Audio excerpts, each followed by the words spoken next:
Hi everyone, thank you so much for giving up some of your time to come and listen to me or to watch me if you're watching me on YouTube. Thank you so much for doing this. Today we're going to be talking about giving feedback to students that actually energizes you. Right, we're going to talk about a system here where it's all about creating energy and not feeling an energy drain. Like often things in teaching can be sapping of our energy. Sometimes feedback is one of those things, and today I'm going to help you to create a system for your feedback that's going to energize you as a teacher as you see results. Now, before I get stuck into this, remember you can go and grab a copy of my book, Work Less, Teach More, How to Be an Effective Teacher and Live a Life You Love, is what the full title is. You can grab a free copy at teacherspd.net/free WLTM. If you're watching this on YouTube, the link is in the description. Now, we have all given feedback before that we just watch our students take. Maybe they read it, but it just gets ignored or chucked into the bin. I've seen it multiple times with students, particularly I used to teach a lot of year 11, 12 students, and you'd give them all this feedback on their extended responses or an essay or something, and you're giving it to them and you're hoping that they're going to read it, they're going to pay attention and adapt what they're doing to improve their results next time, and they don't. Okay, students generally when they get their tasks or whatever, they just want to see how they went and then they chuck it in, right? They're not looking for the writing that tells them how to make it better. And that can be really sucky. That can really sap your energy to watch you put in the work, right? You put in a lot of work for this feedback and then your students just ignore it. And that saps and drains your energy as a teacher because the end result is not what you were after. Well, I was been reading this book, I think it's called Thinking Cultures. It's by Ron Richard, Creating Cultures of Thinking. That's what it's called. And I'm loving that book, right? And it's helping me to reflect more on things that could have worked better that I have done previously. And this is one of those things. I want to talk to you about this kind of feedback. So in the book, he talks about a teacher who uses this system. It's described in a lot of detail. But basically what happened was that he was giving feedback and found it really frustrating. The students weren't paying attention. It consumed a lot of his time, but it wasn't getting stuff done. And so he switched over to this new system, which I'm going to talk to you about, but it completely changed. It meant he was energized. Not only that, but he noticed that his students were energized, they were more motivated, and they started getting much better results because of the system he set up. Now, as I describe this system, it's going to sound like it consumes a lot of your time, but I want you to note that there's lots of ways to do this system. You can do it in ways that actually reduce your time, but overall, the guy who was doing this actually said that it saved him time overall. It wasn't something that just consumed a lot of it. It was time that he enjoyed giving because he felt energized by it and he saw the students improving from it and he fell in love with it. And so let's walk through this process. There's kind of 3 or 4 steps to this. So the first thing to do is he did one-on-one interviews with his students when he was doing the feedback. Now, the first interview that he did, he would meet with them, set some goals, identify where the student was, like where are they up to with their writing ability or whatever skills that needed to be developed through what he did. Now, he was doing English, so we're looking at how the students were writing essays and that kind of stuff and analyzing text is what he was doing.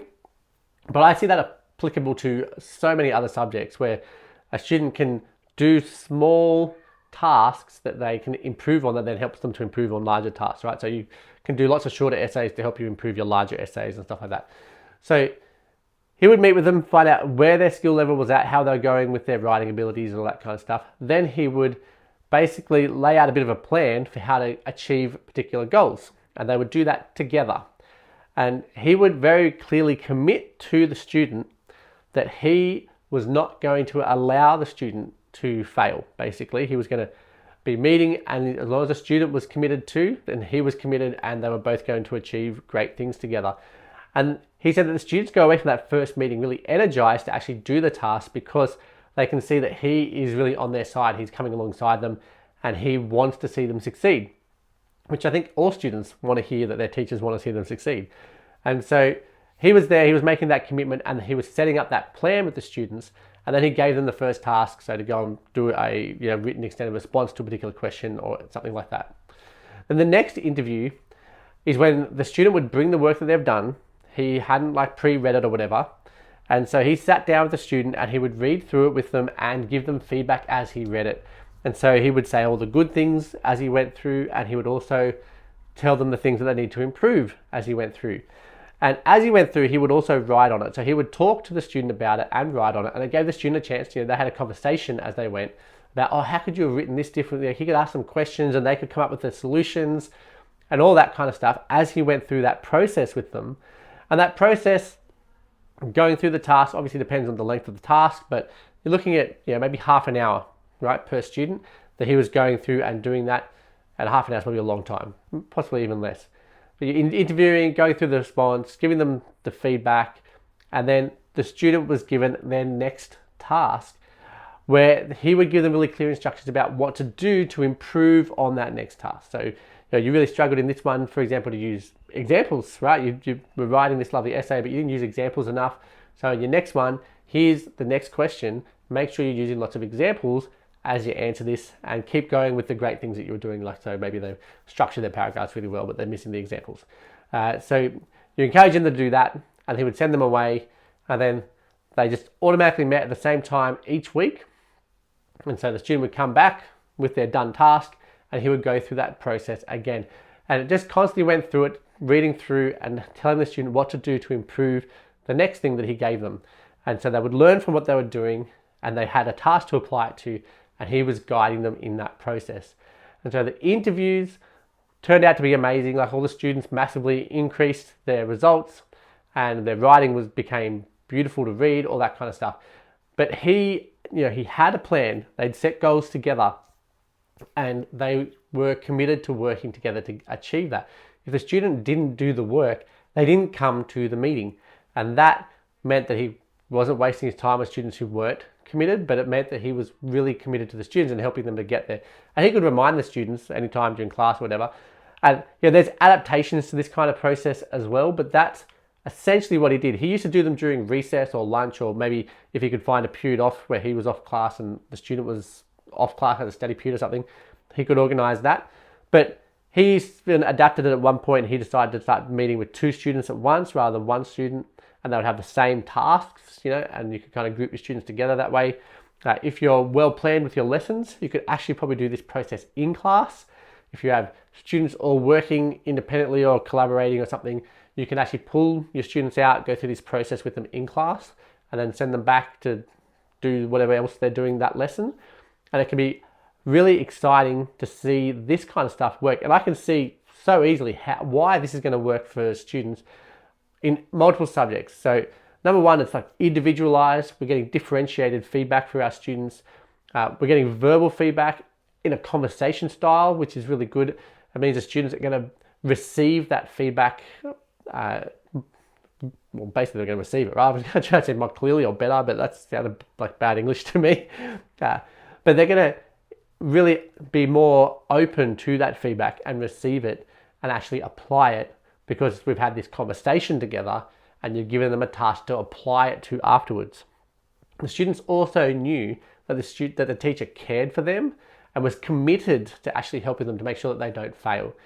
And that is amazing. The commitment from both of them, they both knew that the commitment was required in order for them to improve. And so the teacher made that commitment up front and told the students very clearly, I'm committed, we're going to do this and we're going to get you there, right? And that makes a big difference. So I want you to give this a go as you go back to school. If you're on holidays at the moment, or if you're listening and you're just back at school, then take a class that you're going to do this for.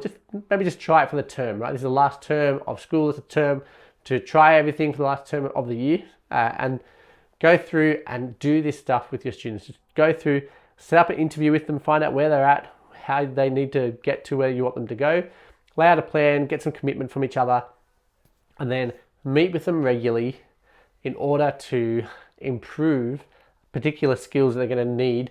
Particularly if you're a senior school teacher, or in primary school, if you want to really develop the students' writing abilities, or even their reading, you can have them read and you can give them feedback with one-on-one reading. That's going to have a big impact as well, right? There's so many things that you can apply. It doesn't have to be writing, right? You can use it in so many other ways. So I want you to give this a go this week. Set up some interview time, do some verbal and written feedback at the same time with the student through a conversation. If you don't want to write, you can probably just record it for them even. Just click record on your phone, record the audio, and then send it to them. So many great ways that you can improve feedback to have a better result in terms of your students and to get your energy back. Because this, for me, when I read this, I was like, this is exciting. Like, to be able to do that with your students and to see the progress, that excites every teacher. Every teacher loves to see their students improve and to know that they've had that impact on their students. And so I know for me, that's something that would energize me. I would love to see that happening with my students. I know it would energize my students because they are improving and they're getting that time with you. Right? Teachers often underestimate the fact that students like to have time with their teachers to be able to get that kind of stuff. And they're doing it in a personal kind of, not too private, right? But in a private way where the student can share, that they're struggling, that something is really hard for them. And it's just you and the student who are hearing that, and you can write your notes and you can help the student and you can set up their goals and just kind of keep tabs of that as you go and show the student their progress. I think he even used to use portfolios so that the students could see all their work and how they've been progressing, which is all just fantastic stuff for students to see and get motivated for their learning. So if you haven't tried it yet, give it a go. Give it a go this week. Set up some kind of system like this with your students to just see them improve over this term. Well, guys, thank you so much. If you want to get a copy of my book, remember that's at teacherspd.net/free WLTM. You can land there, get yourself a copy of the book. It will come out to you. All I ask you to do is pay for postage and handling, and it comes out. Thank you so much. I hope to chat to you again next week.